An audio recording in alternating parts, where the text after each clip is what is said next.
আটক কৰাক লৈ পুনৰ উত্তপ্ত পশ্চিম কাৰ্বি আংলং আজিও একাংশ প্ৰতিবাদকাৰীয়ে সাব্যস্ত কৰিলে প্ৰতিবাদ ক্ষুব্ধ প্ৰতিবাদকাৰীয়ে অগ্নিসংযোগ কৰিলে সিএম তুলিৰাম ৰংহাঙৰ বাসগৃহত পৰিস্থিতি নিয়ন্ত্ৰণ কৰিবলৈ শূন্যলৈ গুলীচালনা কৰিবলৈ বাধ্য হয় আৰক্ষীয়ে গুলীচালনা কৰাত আহত হৈছে 3জন প্ৰতিবাদী উল্লেখযোগ্য যে আটক কৰা প্ৰতিবাদকাৰীক মুকলিৰ দাবীত কৰিছিল এই প্ৰতিবাদ উচ্ছেদৰ দাবীত আমৰণ অনশন কৰা প্ৰতিবাদকাৰীক আটক কৰিলে পথ অৱৰোধ কৰা প্ৰতিবাদকাৰীয়ে পিছত সিএম তুলিৰাম ৰংহাঙৰ গৃহ সমষ্টিৰ ডংকামুকামলৈ ৰাওনা হৈ অঞ্চলটোৰ তীব্ৰ উত্তেজনা আৰু উত্তাল পৰিৱেশ সৃষ্টি কৰিছিল অৱশেষত উত্তেজিত ৰাইজে জ্বলাই দিলে তুলিৰাম ৰংহাঙৰ বাসগৃহ পৰিস্থিতি সম্পূৰ্ণকৈ নিয়ন্ত্ৰণলৈ আনিবলৈ দেখা গৈছে এতিয়া নিৰাপত্তা অধিক কটকটীয়া কৰি তোলা হৈছে কিন্তু অত্যন্ত উদ্বেগজনক পৰিস্থিতি প্ৰতিবাদকাৰীক আটক কৰাক লৈ পুনৰ উত্তপ্ত হৈ পৰিল পশ্চিম কাৰ্বি আংলং আৰু আজিও একাংশ প্ৰতিবাদকাৰীয়ে সাব্যস্ত কৰিছে প্ৰতিবাদ ক্ষুব্ধ প্ৰতিবাদকাৰীয়ে আনকি অগ্নিসংযোগ কৰিলে সিএম তুলিৰাম ৰংহাঙৰ বাসগৃহত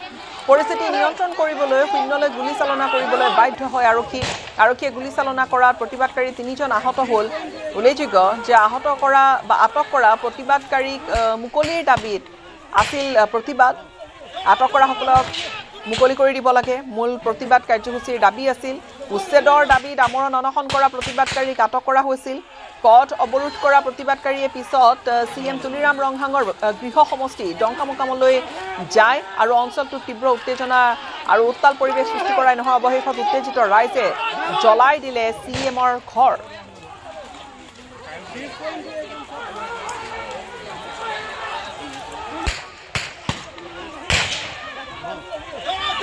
পশ্চিম কাৰ্বি আংলং জিলাৰ PGR-VGR ভূমিত উচ্ছেদ চলোৱাৰ দাবীত কাৰ্বি ৰাইজে আমৰণ অনশনেৰে এই প্ৰতিবাদী কাৰ্যসূচী ৰূপায়ণ কৰিছিল PGR-VGR ভূমিৰ উচ্ছেদ চলোৱা কেন্দ্ৰ কৰি যি প্ৰতিবাদ বা যি এক বিক্ষোভ কাৰ্যসূচী তাৰ পিছত এই ধৰণৰ এটা পৰিৱেশ দেখা গৈছে এই PGR-VGR ভূমিত উচ্ছেদ চলোৱাৰ দাবীত কাৰ্বি ৰাইজে আমৰণ অনশন কৰিছিলে এই অনশনে 15 দিন কৰিছিল অতিক্ৰম আৰু তাৰ পিছতে সোমবাৰে পুৱা হঠাৎ আৰক্ষীয়ে প্ৰতিবাদস্থলী ফেংলাপিৰ পৰা লিটছন ৰংফাৰ সহ প্ৰতিবাদীসকলক উঠাই লৈ যায়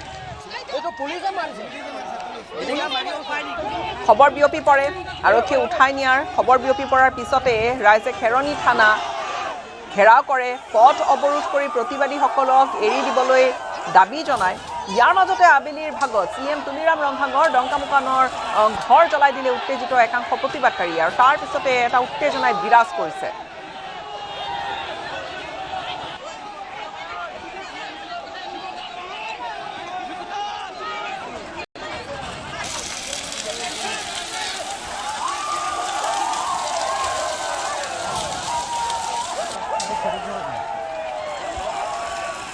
পশ্চিম কাৰ্বি আংলঙৰ PGR-VGR ভূমিত উচ্ছেদ চলোৱাৰ দাবীতে কাৰ্বি ৰাইজে যি আমৰণ অনশন কৰিছিলে 15 দিন অতিক্ৰম কৰিছিলে তাৰ পিছত সোমবাৰে পুৱা হঠাৎ আৰক্ষীয়ে প্ৰতিবাদস্থলীত ফেংলাপিৰ পৰা লিটছন ৰংফাৰ সহ প্ৰতিবাদকাৰীসকলক উঠাই নিলে আৰু তাৰ পিছত সন্ধিয়াৰ ভাগলৈকে তাৰ পিছৰ সময়ছোৱাত আচলতে এই ধৰণৰ এটা উত্তেজনাই বিৰাজ কৰে পশ্চিম কাৰ্বি আংলঙৰ উত্তেজনাময় এই পৰিস্থিতিৰ পিছত ঘটনাস্থলীত উপস্থিত হয় মন্ত্ৰী ডাক্তৰ ৰনোজ পেগু প্ৰতিবাদকাৰীসকলক শান্তি সম্প্ৰীতি বজাই ৰাখিবলৈ আহ্বান জনায় আলাপ আলোচনাৰ মাধ্যমেৰে সকলো সমস্যা সমাধান কৰা হ'ব বুলি আশ্বাস প্ৰদান কৰিলে মন্ত্ৰীগৰাকীৰ সন্মুখত সিএম তুলিৰাম ৰংহাঙৰ বিৰুদ্ধে সৰব হৈ পৰে একাংশ প্ৰতিবাদকাৰী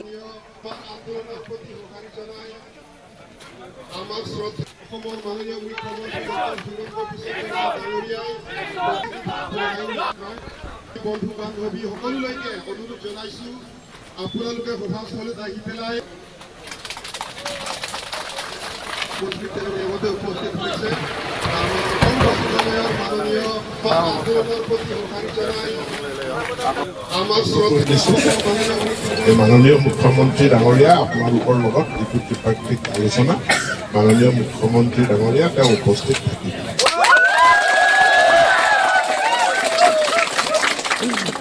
প্ৰশ্ন কৰি দিছোঁ মাননীয় মুখ্যমন্ত্ৰী ডাঙৰীয়া আপোনালোকৰ লগত এইটো ত্ৰিপাক্ষিক আলোচনা মাননীয় মুখ্যমন্ত্ৰী ডাঙৰীয়া তেওঁ উপস্থিত থাকিব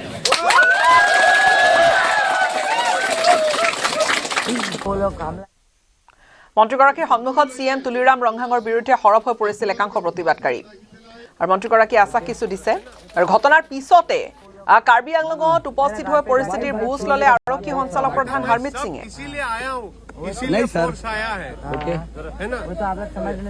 करेक्ट बोलने दीजिए, हम लोग करेक्ट बात सुनेगा। सिंपल सा बात है। नहीं सर रुके ना। देखो मैं तुमसे बात कर रहा हूँ प्यार से।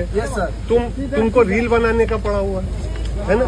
क्या फायदा है बेटा? वो लोग अरे भाई मैं देख लिया वो लोग ना, इसीलिए तो पुलिस आई है। इतना बर्दाश्त कर रहे हैं। होबो सर, होबो बेटा कहीं दुनिया में बात नहीं मानता, हम लोग नहीं मानता, नहीं लड़ रहा हम लोग। तो फिर बेटा फिर मेरे से क्यों लड़ रहा है यार? आपका तो सर फिर अरे भाई सुबह मैं यहाँ नहीं था ना, आपका आदमी बोला। अरे भाई मेरा आदमी क्या बोला क्या नहीं बोला तो मैं बाद में देखेगा तो ना। सर ये क्यों खत्म हुआ? आप जवाब ये दे सकते हैं। हाँ दीजिए सर जवाब। नहीं आया होता, आप लोग का बात माना, हम लोग सब चले गए थे। फिर वही बात। चलो आओ चले। किसने कहा था तुम जाओ देखो, तुम रील बना लो और कोई काम नहीं है लाइफ में। नहीं सर हम लोग का यही काम ही है घर का देखो सर, ये बात नहीं है। वो लोग हमला किया ना मेरा घर पे जाके भाई छीनने के बाद बहुत सारा बात। बेटा मैं सब इसीलिए आया हूँ, इसीलिए फोर्स आया है, है ना? আৰু ডিফুস্থিত কাৰ্বি আংলঙৰ CM তুলিৰাম ৰংহাঙৰ চৰকাৰী বাসভৱনতো গঢ়ি তোলা হৈছে এতিয়া কটকটীয়া নিৰাপত্তা ব্যৱস্থা। চৰকাৰী বাসভৱনৰ প্ৰৱেশ দুৱাৰত মোতায়েন কৰা হৈছে আৰক্ষী জোৱান আৰু বেৰিকেড লগাই যিকোনো পৰিস্থিতি প্ৰতিৰোধৰ ব্যৱস্থা কৰা হৈছে।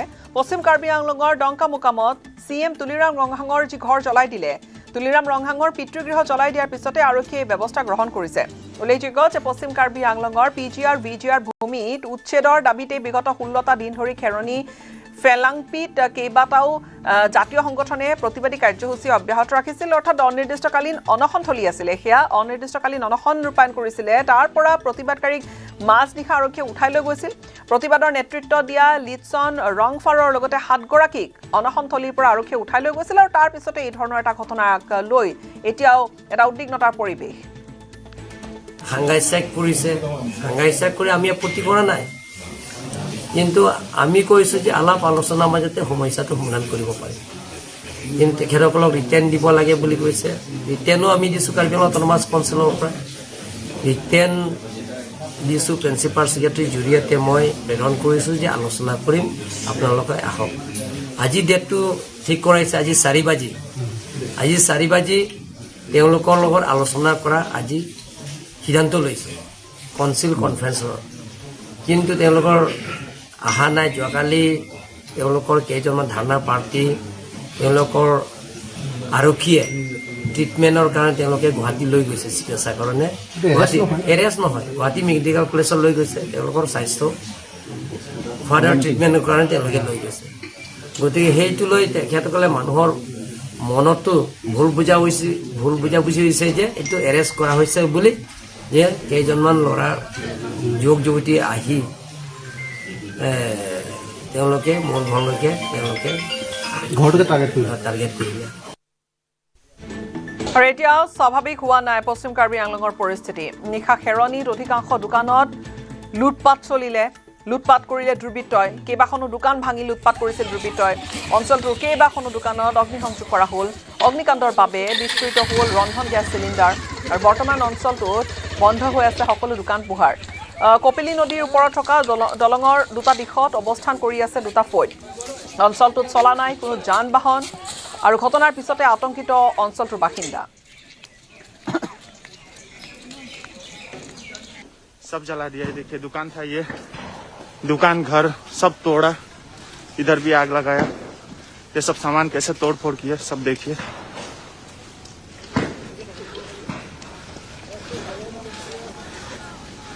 थोड़ा भाई बालू मार देता है, इधर बालू मार।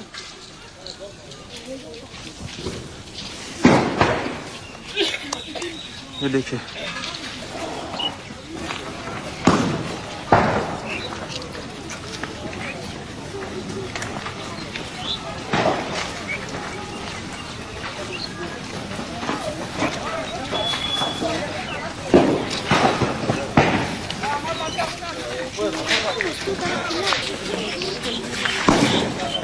ADC sir.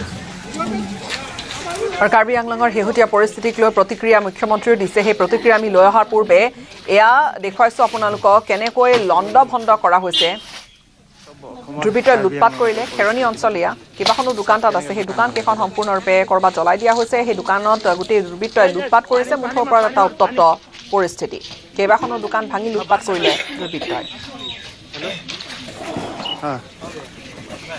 দোকান চুৰিটো কৰিছে যোৱাকে লুটপাট কৰিছে আমাৰ কাৰ্বি ভূমিপুত্ৰই এনেকা কৰিছে বেটাৰী ৰাখিছে ইনভাৰ্টাৰ লৈ গৈছে মেচিন লৈ গৈছে দৰ্জি মেচিন হেঁতৰ কি বেয়া কাম কৰিছে লোকৰ দোকানৰ আলমাৰীবিলাক কি কৰিছে আলমাৰী ভাঙচুৰ কৰি দিছে আমাৰ কাৰ্বি ভূমিপুত্ৰই বীৰত্ব দেখাইছে বীৰত্ব দেখুৱাওক চৰকাৰৰ লগত দেখুৱাওক আমি বিজনেছ কৰি খোৱা মানুহৰ লগত বীৰত্ব কি দেখুৱাব লাগে আমিতো কাৰো লগত হাই কাজিয়া কৰিব যোৱা নাই কিন্তু কাৰ্বি ভূমিপুত্ৰই যি বীৰত্ব দেখুৱাইছে এইটোতো ভাল লগা নাই এইটো কাপুৰুষৰ কাম কৰিছে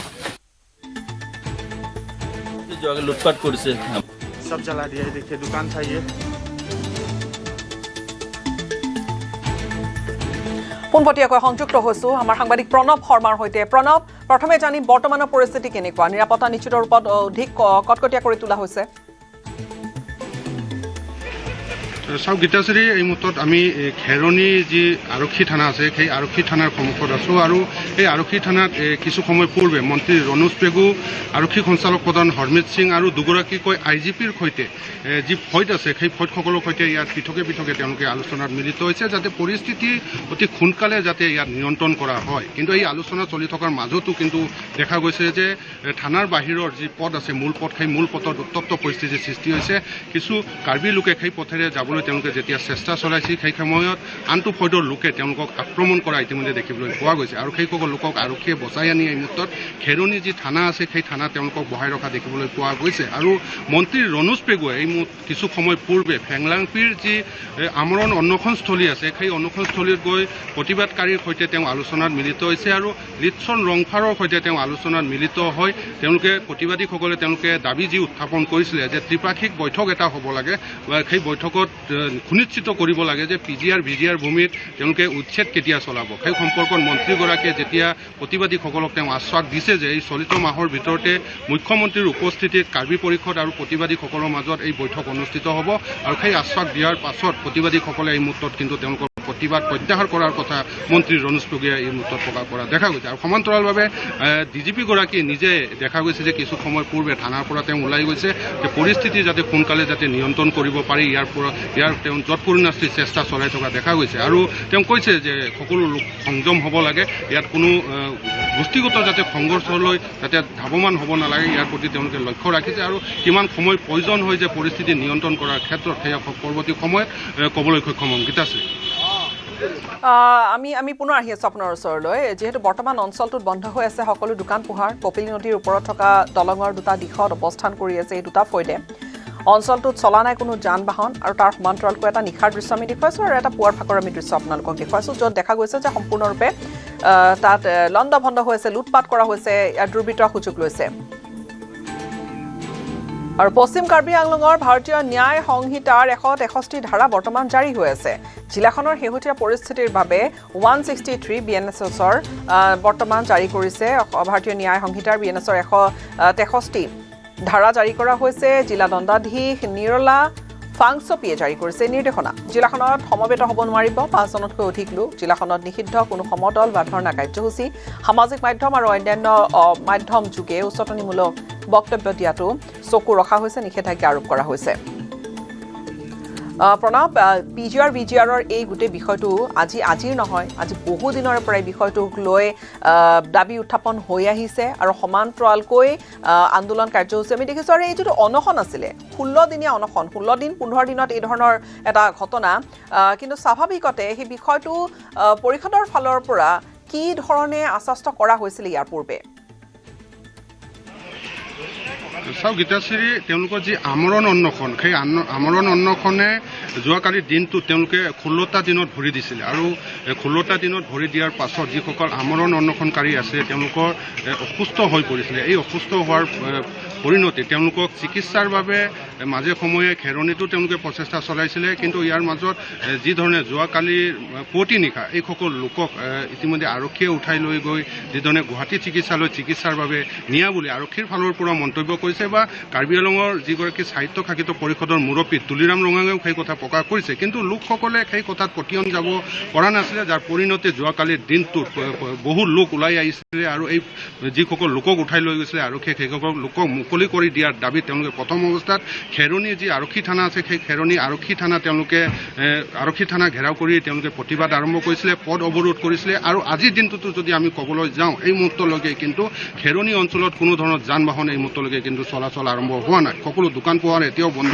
হৈ আছে আৰু কপিলী যি আমি দলঙৰ কথা কৈছোঁ কপিলী নদীৰ ওপৰত যি দলঙৰ কথা কৈছোঁ কপিলী নদীৰ দলঙৰ এটা মূৰত যদি আনটো ফৈদ এতিয়াও অৱস্থান কৰি আছে আনটো মূৰতো আন এটা ফৈদ কিন্তু এতিয়াও অৱস্থান কৰি আছে যাৰ পৰিণতিত এই মুহূৰ্তলৈকে কিন্তু অঞ্চলটোত চেপা উত্তেজনা বিৰাজ কৰি থকা দেখিবলৈ পোৱা গৈছে আৰু PGR VGRৰ ভূমিৰ যদি আমি কথা উল্লেখ কৰিবলৈ যাওঁ সেই দাবী কিন্তু আজি 15টা দিন বা 16টা দিনৰ কথা নহয় এয়া বহু দিনৰ পৰা কিন্তু জাতীয় সংগঠনসকলে বা কাৰ্বি সম্প্ৰদায়ৰ লোকসকলে সেই দাবী তেওঁলোকে উত্থাপন কৰি আহিছে কিন্তু যিসকল লোকে এই দাবী উত্থাপন কৰিলেও একাংশ লোকে যে গুৱাহাটী হাইকোৰ্টত তেওঁলোকে আবেদন জনোৱাৰ কথা প্ৰশাসনৰ ফালৰ পৰা জানিবলৈ দিছে যে আবেদন জনোৱাৰ পাছত ন্যায়ালয়ৰ যাতে বিপৰীত দিশত গৈ যাতে কাম কৰিব নোৱাৰে সেই কথা তেওঁলোকে প্ৰকাশ কৰিছে কিন্তু প্ৰকাশ কৰিলেও প্ৰতিবাদীসকলে কিন্তু পতিয়ন যোৱা নাছিলে তাৰ বাবে তেওঁলোকৰ যি আমৰণ অন্বেষণ সেই আমৰণ অন্বেষণ তেওঁলোকে অব্যাহত ৰাখিছে আজি 15টা দিন 16টা দিনৰ কথা নহয় তেওঁলোকে অনিৰ্দিষ্টকালীন আমৰণ অন্বেষণ তেওঁলোকে চলাই নিয়াৰ কথা ঘোষণা কৰিছিলে ইয়াৰ মাজতে যেতিয়া আৰক্ষীয়ে উঠাই লৈ গৈছে তেওঁলোকে চিকিৎসাৰ বাবে সেই খবৰ অঞ্চলটোত বিয়পি পৰাৰ পাছত অঞ্চলটোৰ লোকসকল সমবেত হৈছিলে ওলাই আহিছিলে যে এইসকল লোকক আটক কৰি নিয়া হৈছে নেকি বুলি তাৰ পিছতে পৰিস্থিতি উত্তপ্ত হৈ পৰিছে এই মুহূৰ্তলৈকে যদি আমি ক'বলৈ যাওঁ অঞ্চলটোত চেপা উত্তেজনা ঘৰ পৰ্যন্ত জ্বলোৱা হৈছিলে আমি পুনৰ আপোনাৰ ওচৰলৈ আহিছোঁ নিৰ্মল থাপাৰ আমাৰ সৈতে আনগৰাকী সাংবাদিক এই মুহূৰ্তত ডিফুৰ পৰা সংযুক্ত হৈছে নিৰ্মল কি ধৰণৰ প্ৰতিক্ৰিয়া দেখা গৈছে কাৰ্বি সাহিত্য পৰিষদৰ ফালৰ পৰা কিবা প্ৰতিক্ৰিয়া শেহতীয়াকৈ লাভ কৰিছে বা তুলিৰাম ৰংহাঙৰ প্ৰতিক্ৰিয়া হয় গীতাশ্ৰী বৰ্তমান আমি খেৰণীৰ উপস্থিত যোনটো আমি পৰিস্থিতি দেখা পোৱা গৈছে এতিয়া বৰ্তমান ইয়াতে উত্তপ্ত পৰিস্থিতি এতিয়াও বৰ্তমান বিৰাজ কৰি আছে আৰু মুখ্য কাৰ্যবাহী সদস্যদেৱে যদি এই চিটুৱেশ্যনৰ বুজ ল'বলৈ যদি পৰিস্থিতিৰ বুজ ল'বলৈ যদি আহিছিলে যদি আকৌ চিএমৰ নিৰ্দেশ মতে আকৌ উভতি যাবলগীয়া হ'ল CM কাৰ্বি আংলঙলৈ বৰ্তমান কোনো ধৰণৰ কাৰ্য হাইকোৰ্ট পৰিষদৰ পৰা কোনো ধৰণৰ এনেকুৱা কোনো ষ্টেপ এটা লোৱা আমি দেখা পোৱা হোৱা নাই আৰু বৰ্তমান ইয়াত এই পৰিস্থিতিৰ একটা উত্তপ্ত পৰিস্থিতিৰ সৃষ্টি হৈ আছে গীতাশ্ৰী নিৰ্মল আজি যিহেতু এই দুয়োটা ফৈদৰ সৈতে কথা পাতিছে মন্ত্ৰী ডক্টৰ ৰনোজ পেগুৱে তেওঁ কিছু আশ্বাস দিছে মুখ্যমন্ত্ৰীৰ সৈতে কথা পতা বা সেই ধৰণৰ যিটো দাবী কৰিছে তেওঁ কিছু আশ্বাস দিছে এই বৰ্তমান প্ৰতিবাদ কৰা যিসকল প্ৰতিবাদকাৰী বা বিভিন্ন সংগঠনৰ তেওঁলোকৰ প্ৰতিক্ৰিয়া কি তেওঁলোকে কি ক'বলৈ বিচাৰিছে কিয়নো ডাঙৰ ঘটনা ইতিমধ্যে ঘটি গৈছে বৰ্তমান প্ৰতিবাদকাৰীসকলৰ বৰ্তমান কোনো ধৰণৰ এনে কথা জানিবলৈ আমি কোনো ধৰণৰ পোৱা নাই যোগাযোগো কোনো ধৰণৰ পোৱা নাই বৰ্তমান আমি ইয়াত পৰিস্থিতি যিহেতু বহুত খুবেই বেয়া কাৰণ কিয়নো অলপ কিছু আগতে আমি বাইক জ্বলা এনেকুৱা ধৰণৰ পৰিস্থিতি আমি দেখা পোৱা ইয়াত দেখা গৈছে তো ইয়াতে কোনো ধৰণৰ প্ৰতিবাদকাৰীসকলৰ লগত আমি যোগাযোগ কৰিবলৈ আমি চেষ্টা হোৱা নাই আৰু ইয়াত থকা ইয়াত বসবাস কৰা লোকসকললৈ বৰ্তমান তেখেতৰ বহুত এটা বেলেগ এটা সৃষ্টি হৈ আছে পৰিস্থিতি যাতে কোনো ধৰণৰ আমি যোগাযোগ কৰিব পৰা নাই হয় আচলতে উদ্বেগজনক পৰিৱেশ পৰিস্থিতি প্ৰণৱ শৰ্মা তাত আমি প্ৰণৱ শৰ্মাই আমাক কিছু দৃশ্যাংশ দেখুৱাইছে আৰু পৰিস্থিতি যিহেতু উদ্বিগ্নতাৰ তাত অধিক নিৰাপত্তাৰক্ষী মোতায়েন কৰা হৈছে সমান্তৰালকৈ তাত চৰকাৰৰ ফালৰ পৰা কিছু আশ্বস্ত কৰিবলৈ চেষ্টা কৰা হৈছে আৰু উদ্বিগ্নতাৰ পৰিৱেশৰ মাজতে যিধৰণে CMৰ ঘৰ জ্বলাই দিয়া হ'ল ডংকা মোকামত সেয়া খুবেই এক নিৰাপত্তাৰ কিছু প্ৰশ্ন তোলা কিছু সেয়া বিষয় আৰু অধিক নিৰাপত্তা কটকটীয়া কৰি তোলা হৈছে BNSৰ 163 ধাৰা জাৰি কৰা হৈছে য'ত 5 জনৰ অধিক লোক একেলগে গোট খাব নোৱাৰিব বা ছ'চিয়েল মিডিয়াৰ ওপৰতো মন্তব্য কোনোবাই বিপৰীতে পৰিচালিত কৰিব পৰা মন্তব্য কৰা এই বিষয়বোৰৰ ওপৰত নজৰ বৰ্তমান প্ৰশাসনে ৰাখিছে সামগ্ৰিকৰূপে পৰিস্থিতি বৰ্তমান কিছু উদ্বিগ্নতাৰ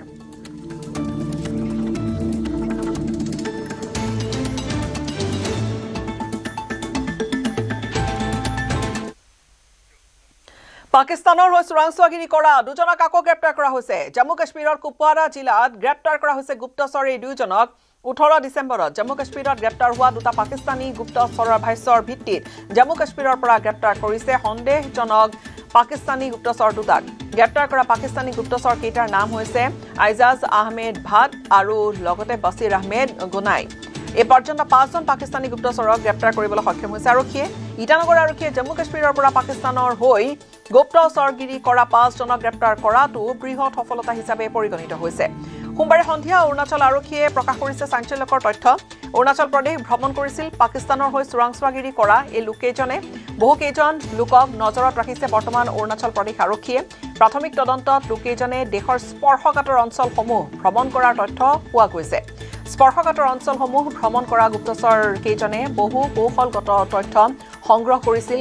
সংগ্ৰহ কৰা তথ্যসমূহ পাকিস্তানৰ গুপ্তচৰ সংস্থাক যোগান ধৰিছিল। ইতিমধ্যে আৰক্ষীয়ে গ্ৰেপ্তাৰ কৰা লোককেইজনৰ মোবাইলৰ সবিশেষ ফৰেনচিক বিশ্লেষণৰ বাবে প্ৰেৰণ কৰিছে।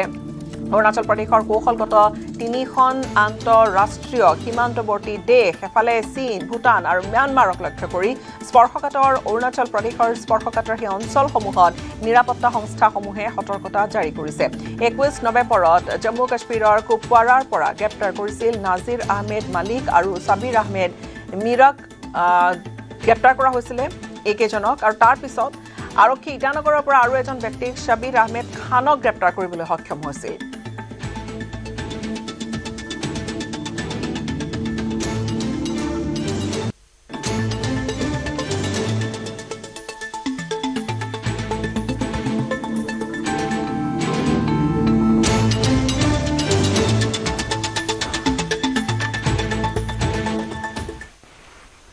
হিন্দু যুৱকৰ হত্যাৰ সমৰ্থন কৰা যুৱকক গ্ৰেপ্তাৰ কৰা হৈছে। বাংলাদেশত হিন্দু যুৱকৰ হত্যাৰ সমৰ্থন ৰঙিয়াৰ যুৱকৰ গ্ৰেপ্তাৰ ৰঙিয়াৰ 3 নম্বৰ ৱাৰ্ডৰ শ্বেখ আখতাৰ আলী। ফেচবুক আৰু ইনষ্টাগ্ৰামৰ একাউণ্টত পোষ্ট কৰিছিল বিতৰ্কিত ভিডিঅ'। বোল্লা ছাইৱালা নামৰ এই একাউণ্টটোত বিতৰ্কিত পোষ্ট কৰিছিল আৰু এতিয়া গ্ৰেপ্তাৰ কৰিছে ৰঙিয়াৰ এজন যুৱকক।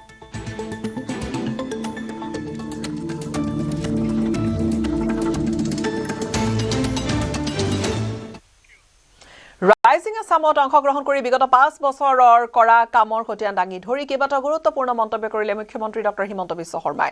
সমাগত নিৰ্বাচন, অসমৰ শেহতীয়া পৰিস্থিতিক লৈ মন্তব্য মুখ্যমন্ত্ৰীৰ। চুবুৰীয়া বাংলাদেশৰ শেহতীয়া পৰিস্থিতিক লৈও প্ৰতিক্ৰিয়া দিছে মুখ্যমন্ত্ৰীগৰাকীয়ে।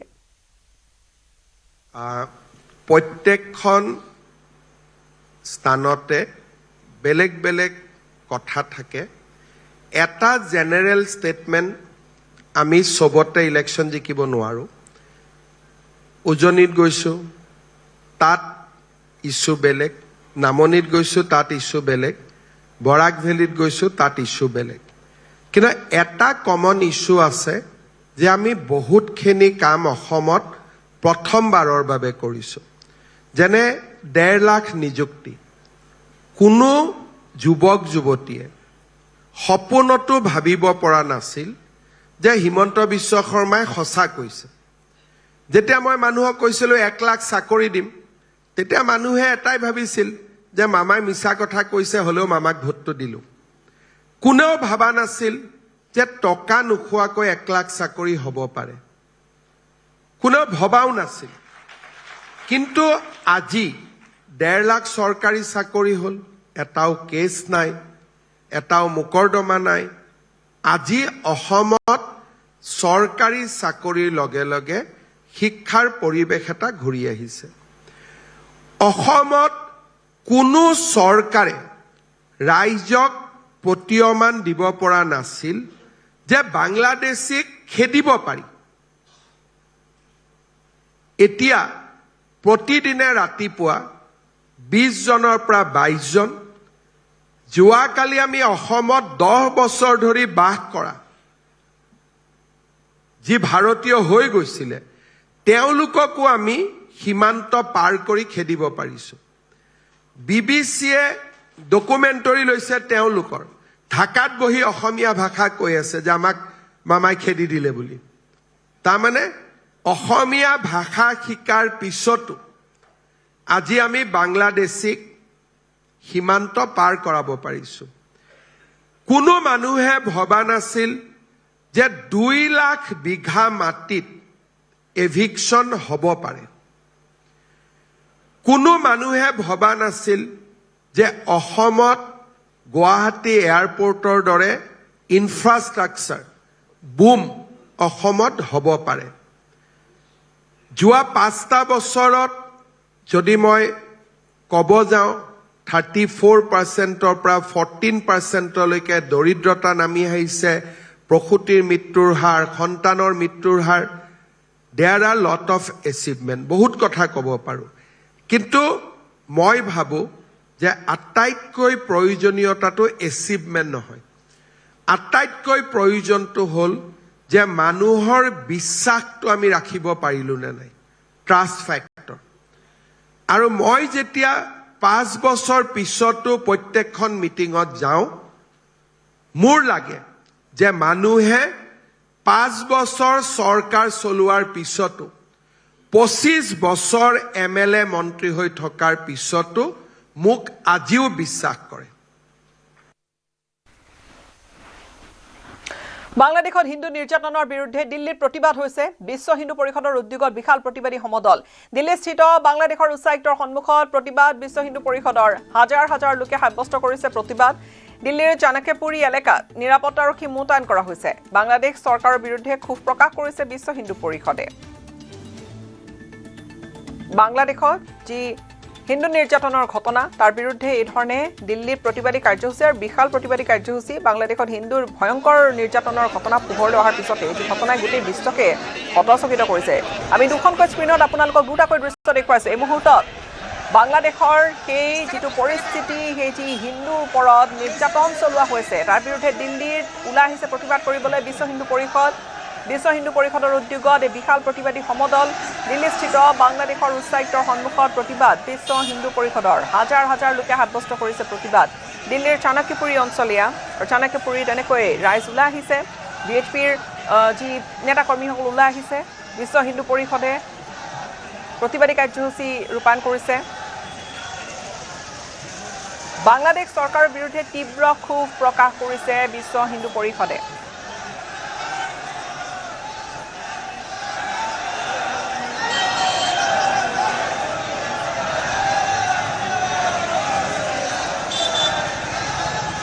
বাংলাদেশত ওছমান হাদি নামৰ এজন ছাত্ৰ নেতাৰ ৰাজনৈতিক নেতা এজনৰ যি মৃত্যু হ'ল তাৰ পিছত বাংলাদেশত যথেষ্ট এটা আইন শৃংখলাজনিত পৰিস্থিতি, কিন্তু তাৰ মাজতে হিন্দুক টাৰ্গেট কৰা হ'ল। তাৰ মাজতে হিন্দু যুৱকক মৰিয়াই অতি নৃশংসতাৰে মাৰি পেলোৱা হ'ল, হত্যা কৰা হ'ল।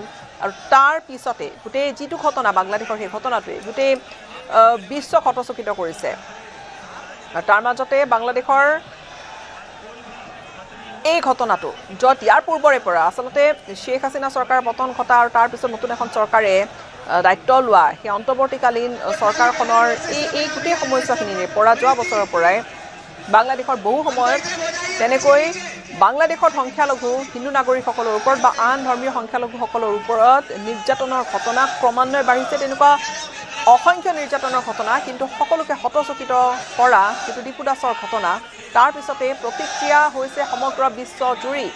চাণক্যপুৰী এলেকা এয়া দিল্লীৰ অঞ্চল। দিল্লীত এনেকৈ বিশ্ব হিন্দু পৰিষদ ওলাই আহিছে, প্ৰতিবাদ কৰিছে আৰু ক্ষোভ প্ৰকাশ কৰিছে বাংলাদেশ চৰকাৰৰ বিৰুদ্ধে বিশ্ব হিন্দু পৰিষদে।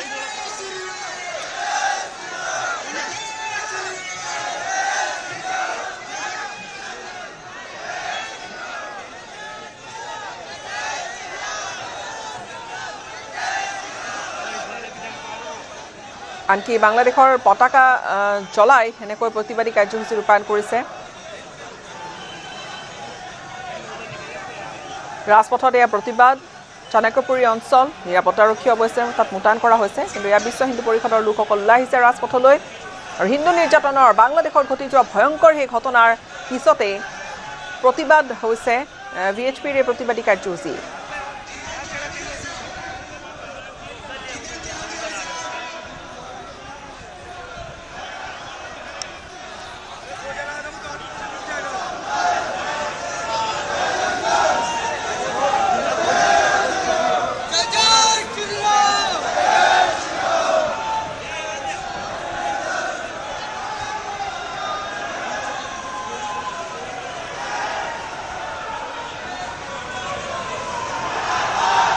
পোনপটীয়া সম্প্ৰচাৰ আৰু শ্লোগান দিছে বিভিন্ন বাংলাদেশ বিৰোধী শ্লোগানেৰে পৰিৱেশ উত্তাল কৰি তুলিছে, আকাশ বতাহ কঁপাই তুলিছে। বাংলাদেশত ভয়ংকৰ হিন্দু নিৰ্যাতনৰ ঘটনাৰ পিছতে এয়া দিল্লীৰ ৰাজপথৰ দৃশ্য।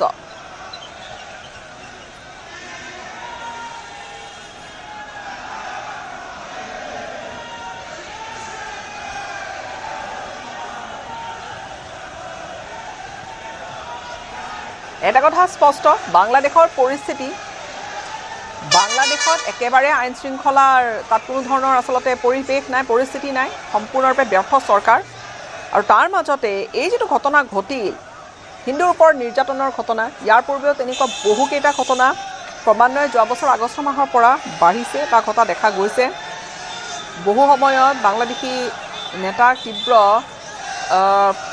ভাৰত বিৰোধী মন্তব্য কৰা দেখা গৈছে। কিন্তু তাৰ মাজতে যিটো ঘটনাই সকলোকে গোটেই বিশ্ব জোকাৰি গৈছে, ভয়ংকৰ নিৰ্যাতনৰ জৰিয়তে হত্যা কৰা এজন হিন্দু যুৱকক হত্যা কৰা ঘটনাটোৱে প্ৰতিক্ৰিয়াৰ সৃষ্টি কৰিছে গোটেই বিশ্বজুৰি। আৰু তাৰপিছতে ৰাজপথত দিল্লীৰ ওলাই আহিছে VHP, বিশ্ব হিন্দু পৰিষদ। जैसे इसके टुकड़े हुए हैं, अभी बांग्लादेश नहीं जागा।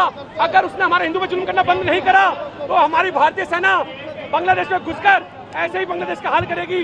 ये देख सकते हैं, ये पाकिस्तान का झंडा, बांग्लादेश का झंडा, पाकिस्तान का झंडा कोई भी हो, जो भी आतंकवादी देश होगा उसका यही हाल होगा। ये नक्शे को देखिए, आज इसको जलाया है, कल बांग्लादेश में चलाना पड़ेगा ना, तो जला देंगे। पर हिंदुओं पर जुल्म करने बंद नहीं होगा तो हम सड़कों पर आकर विरोध करेंगे। आज जिस तरीके से बांग्लादेश में लगातार हिंदुओं को टारगेट किया जा रहा है, बहुत हुआ। आज जिस तरीके से बांग्लादेश खत्म हो चुका है ना, वैसे बांग्लादेश को भी खत्म कर देंगे। पाकिस्तान में घुसकर हमारी भारतीय सेना ने एयरबेस को उड़ा दिया था। चाहे पाकिस्तान बांग्लादेश को उड़ाना पड़े, चाहे पाकिस्तान को उड़ाना पड़े, हिंदुओं पर अत्याचार अगर नहीं बंद हुआ तो लट से लट बजा देंगे। पाकिस्तान में घुसकर पाकिस्तान की और बांग्लादेश की औकात दिखा देंगे। बांग्लादेश तेरे हो टुकड़े, हो टुकड़े, हो टुकड़े। बांग्लादेश तेरे हो टुकड़े, बांग्लादेश तेरे हो टुकड़े। हम मैसेज देना चाहते हैं, दीपू दास के हत्यारे बख्शे नहीं जाएंगे। दीपू दास के हत्यारों को जल्द से जल्द फांसी की सजा दी जाए और दीपू दास के हत्या में जो लोग शामिल हैं उनकी सार्वजनिक पहचान पूरे मीडिया के अंदर दिखाई जाए, जिससे हर देश, हर कंट्री उनका पासपोर्ट भी पहचान ले, उन लोगों को भी पहचान ले और चुन चुन कर भारत सरकार उनको सजा दे।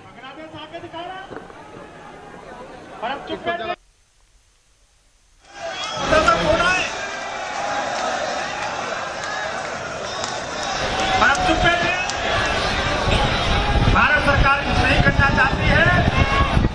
আৰু ইয়াৰ VHPৰ বৃহৎ প্ৰতিবাদী কাৰ্যসূচী, বিশ্ব হিন্দু পৰিষদৰ উদ্যোগত বিশাল এই প্ৰতিবাদী সমদল দীপু দাসৰ হত্যাৰ উত্তৰ বিচাৰিছে আৰু স্পষ্ট কথা প্ৰতিবাদকাৰীৰ যে নাম পোহৰলৈ আনিব লাগে। যিসকলে এই নৃশংস কাণ্ড সংঘটিত কৰিলে, এই শিহৰণকাৰী লোমহৰ্ষক ঘটনা সংঘটিত কৰা অভিযুক্তকেইটাৰ নাম, সকলোখিনিৰ নাম প্ৰকাশ কৰিব লাগে। বাংলাদেশ চৰকাৰৰ ব্যৰ্থতাৰ কথা উত্থাপন কৰি বাংলাদেশ হাই হাই ধ্বনি দি প্ৰতিবাদ কাৰ্যসূচী ৰূপায়ণ কৰিছে।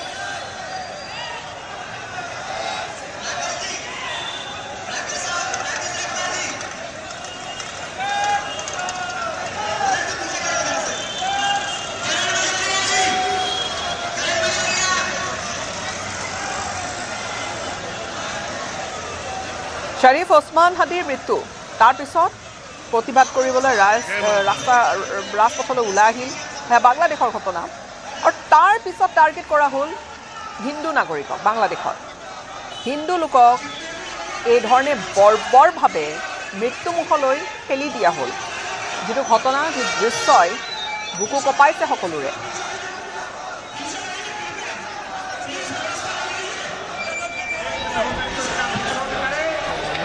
যি প্ৰতিবাদী কাৰ্যসূচী দেখা গৈছিলে বাংলাদেশত শেহতীয়াকৈ হাদিৰ মৃত্যুৰ পিছত, সেই প্ৰতিবাদী কাৰ্যসূচীত এটা খুব তীব্ৰ ভাৰত বিৰোধী স্থিতি লৈ প্ৰতিবাদ কৰি আছিলে। আৰু তাৰ মাজতে সেই ঘটনাটো যিটো ঘটনা, হিন্দু যুৱকৰ মৃত্যুৰ ঘটনাটোৱে গোটেই বিশ্ব জোকাৰিছে।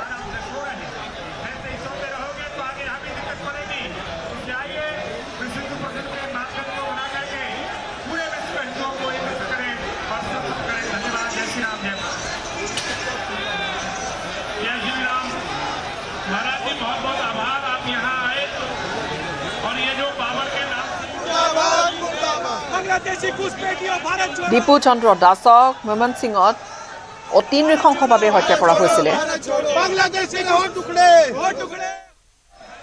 ভাৰতে ইতিমধ্যে বাংলাদেশত থকা সংখ্যালঘু হিন্দুসকলৰ সুৰক্ষা বা সংখ্যালঘু আন ধৰ্মীয় সংখ্যালঘুসকলৰ সুৰক্ষা সুনিশ্চিত কৰিবলৈ বাংলাদেশক এই বিষয়টো উত্থাপন কৰিছে।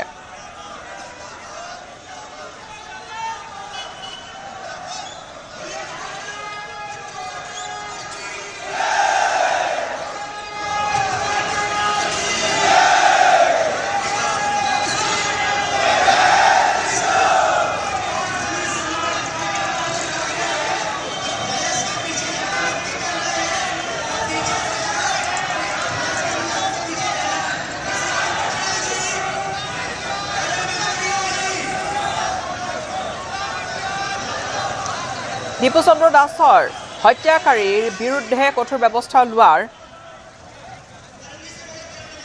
আৰু দীপু চন্দ্ৰ দাসক ন্যায় দিয়াৰ ব্যৱস্থা কৰাৰ দাবী ভাৰতে উত্থাপন কৰিছে দিল্লীৰ স্পষ্ট স্থিতি এই সন্দৰ্ভত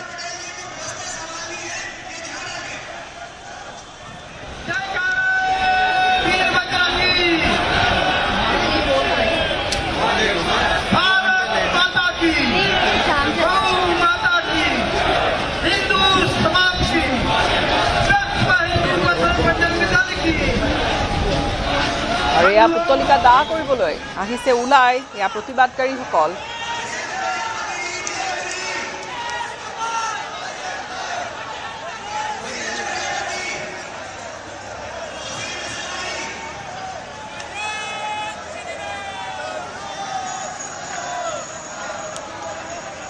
এটা কাৰখানাত কৰ্মৰত হৈ আছিলে এটা উদ্যোগত কৰ্মৰত এটা ফেক্টৰীৰ এটা ঘটনাক লৈ বাংলাদেশৰ মানৱ সমাজক লজ্জানত কৰা আচলতে যিটো ঘটনা দীপু দাসৰ হত্যাকাণ্ড গোটেই বিশ্ব কঁপাই যোৱা এটা ঘটনা আৰু কেৱল এই ঘটনাটোৱে নহয় আজি বহুদিন পূৰ্বৰে পৰা এটা অসুৰক্ষিত পৰিৱেশ এটা যেন বাংলাদেশত থাকিবলগীয়া হৈছে বা বিশেষকৈ তেনেকুৱা কেইবাটাও ঘটনা ঘটিছে য'ত ধৰ্মীয় সংখ্যালঘু হিন্দু নাগৰিকসকলৰ ওপৰত টাৰ্গেট কৰা হৈছে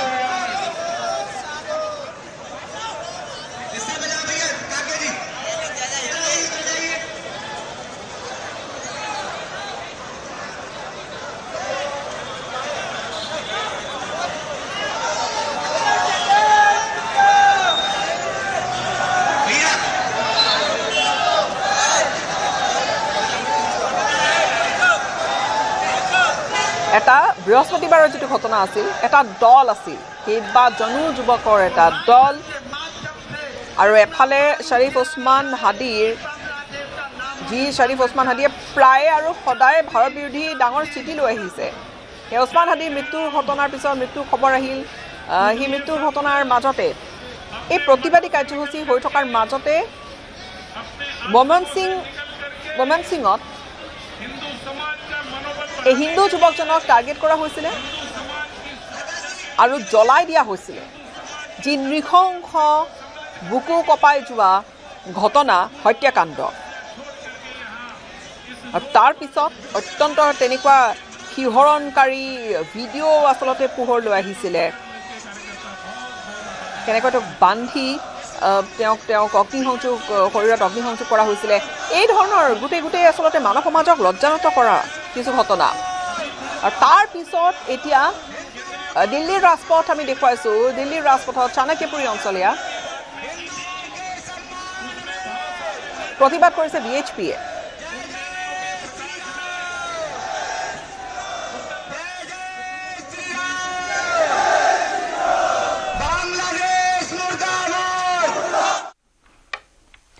আৰু বাংলাদেশত ভাৰতীয় উচ্চায়ুক্তক তলব কৰা হৈছে বাংলাদেশত ভাৰতীয় উচ্চায়ুক্তক বাংলাদেশৰ বৈদেশিক মন্ত্ৰণালয়ে তলব কৰিছে তলবৰ পিছতে বৈদেশিক মন্ত্ৰণালয়ৰ পিছত উপস্থিত হৈছে প্ৰণয় বাৰ্মা বাংলাদেশৰ কূটনীতিকৰ নিৰাপত্তা ইস্যু তলব প্ৰণয় বাৰ্মাক 14 ডিচেম্বৰতো ভাৰতীয় উচ্চায়ুক্ত প্ৰণয় বাৰ্মাক তলব কৰা হৈছিল দুখন দেশৰ মাজত বৰ্তমান যেন কৰবাত সম্পৰ্ক তিক্ততাপূৰ্ণ অধিক হৈ পৰিছে বাংলাদেশত শেহতীয়াকৈ যি তীব্ৰ এটা ভাৰত বিৰোধী স্থিতি লোৱা বাংলাদেশৰ বহুজন নেতাক দেখা গৈছে বা চীনক আদৰণি জনোৱা এই ধৰণৰ শীৰ্ষ মুৰব্বী নেতাসকলৰ মুখৰ পৰা এই ধৰণৰ মন্তব্য মুঠৰ ওপৰত এটা তীব্ৰ ভাৰত বিৰোধী এটা স্থিতি লোৱা বাংলাদেশৰ শেহতীয়া যিটো পৰিস্থিতি এজন অন্যতম এন্টি ইণ্ডিয়া বুলি জনাজাত এজন নেতাৰ মৃত্যু ঘটিল আৰু তাৰ পিছত যি ধৰণৰ পৰিস্থিতি এতিয়া বাংলাদেশত এতিয়া বৈদেশিক মন্ত্ৰণালয়ত উপস্থিত হৈছে প্ৰণয় বাৰ্মা তলব কৰা হৈছে ভাৰতীয় উচ্চায়ুক্তক বাংলাদেশৰ বৈদেশিক মন্ত্ৰণালয়ৰ এই তলব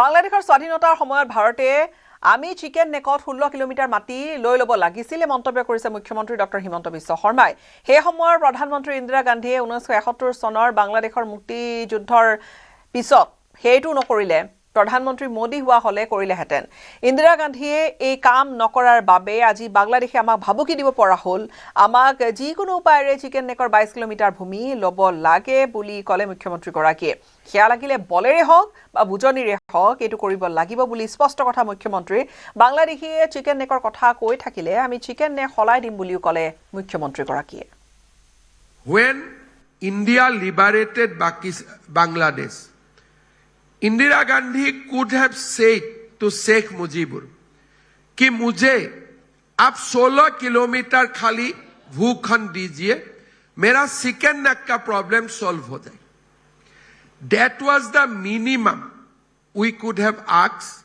from that then Bangladesh. Pakistan नतमस्तक थे बांग्लादेश का लोग भारत का ऊपर ग्रेटिट्यूड में था कि आप जो भी बोले हम करूंगा इंदिरा गांधी को क्या करना था कि देखो this is the map of India we are connected to the north east through a small chicken neck मैं आपको दूसरा जगह में जमीन दे देता हूं हम बुरा भी आपको नहीं सोचूंगा मुझे इसको आप सीधा करने के लिए just help us and that is the cost I am asking for the sacrifice made by the Indian army वो नहीं होते थे अगर वो समय नरेंद्र मोदी होते थे वो तो हो जाते थे बट इंदिरा गांधी ने वो नहीं किया that is why today Bangladesh हमें एक बांग्लादेश जैसा देश भी हमें धमकी देते हैं चिकन नेक को लेके जेएनयू में जो देशद्रोही खड़ा होते हैं वो लोग भी हमकी धमकी देते हैं चिकन नेक के लिए तो मैं तो भारत सरकार से दरखास्त करूंगा कभी ना कभी या बल से या डिप्लोमेसी से हमें और 20-22 किलोमीटर जमीन हमें लेना है और ये चिकन नेक का क्वेश्चन से हमें नॉर्थ ईस्ट को बाहर करना है बहुत इंपॉर्टेंट बात आपने कही है और समझा के कही है पर आपको ये नहीं लगता कि ये जो नेक का एक्सरसाइज है इसको पिछले 12 साल में भी हम धीरे धीरे कर सकते थे ये थोड़ा चौड़ा हो जाए नहीं that is not possible in A peaceful atmosphere surgery तभी होते हैं जब बीमार मेडिसिन से ठीक नहीं होते हैं जब हसीना प्राइम मिनिस्टर थे वो समय any that kind of surgery would have a political cost for our friend because it was a friendly government. जी ऐसा सर्जरी करने का समय तब आते हैं जब यूनिस जैसा सरकार रहते हैं मेरा लगता है कि बांग्लादेश ज्यादा चिकन नेक का बात बोलेगा तो चिकन नेक हम रिप्लेस कर दूंगा तो इसीलिए हमेशा सीजरियन ऑपरेशन तभी होते हैं जब नॉर्मल ऑपरेशन संभव नहीं होते हैं and this is not a case of normal operation कोई ना कोई देश का प्रधानमंत्री कोई ना कहीं समय भारत का सेना आप हमें देख के जाना है या नहीं देख के जाना है बट आप मान लीजिए दैट वो होगा ही होगा বিৰোধীৰ এটা ডাঙৰ ভোট বেংক আছে 30-40% মানুহে বিৰোধীক ভোট দিব বিধানসভা নিৰ্বাচনলৈ 60 দিন থকা অৱস্থাত লিলি হোটেলত চাহ খাই বিৰোধী সময় নষ্ট নকৰিবলৈ আহ্বান মুখ্যমন্ত্ৰীৰ আপোনালোকৰ বিৰুদ্ধে মিত্ৰজোঁটৰ বিৰুদ্ধে এটা বিৰোধী জোঁট গঠনৰ চেষ্টা চলি আছে একদম 100% তেওঁলোকৰ হৈ উঠা নাই কাৰণ নিজৰ মাজতে কিছু সংঘাত আছে কিন্তু দেখা গৈছে যে তেওঁলোকে এটা জোঁট গঠনৰ চেষ্টা কৰিব সকলো একলে প্ৰত্যাহ্বান কিবা হ'ব আজি হল ডিসেম্বৰৰ 22 তাৰিখ যোৱা বছৰ নিৰ্বাচন ঘোষণা হৈছিল ফেব্ৰুৱাৰীৰ 27 তাৰিখে সো গনি 60টা দিন আছে গতিকে 60 দিনৰ ভিতৰত জুনে যি কৰে কৰক আমাৰ শুভেচ্ছা আছে যেহেতু আমাৰ নিজৰো এটা মিত্ৰজোঁট আছে গতিকে বেলেগে মিত্ৰজোঁট এটা কৰিব খুজিলে তাক আমি উপলুঙা নকৰো খালি মই এইটোৱে কম যে লিলি হোটেলত চাহ খাই সময় নষ্ট নকৰিব যি কৰে কৰি লওক সোনকালে আৰু হোটেলৰ মালিকে বিলবোৰ পাই নাই তাতো মোৰ ডাউট আছে।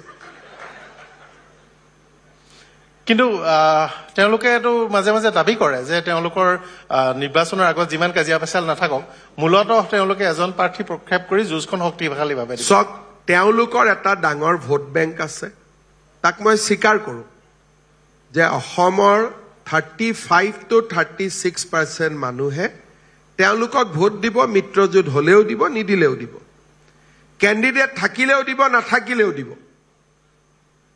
যদি একো কেণ্ডিডেট নাপায়, অকল ঘণ্টা এটা ঘটি এটা থাকে, তাতো ভোট দি দিব, মানে বিজেপিক দিব নালাগে। গতিকে সেইটোৰ কাৰণে আমি ৰেডি হৈ থাকো। সেইকাৰণে তাতে কি হৈ আছে সেইটোলৈ মই ইমান চিন্তা নকৰো। আমাক ভোট দিয়া মানুহখিনিয়ে যাতে আমাক আকৌ ভোট দিয়ে, আমি যাতে তেওঁলোকক বিশ্বাসঘাতকতা নকৰো, যিমানটো কথা কৈছিলো তাক যাতে কৰো। সেইকাৰণে ফেব্ৰুৱাৰীৰ 27 তাৰিখলৈকে আমি আমাৰ প্ৰতিশ্ৰুতিবিলাক পূৰণৰ আমি চেষ্টা চলাই আছো আৰু আমি চলাই যাম।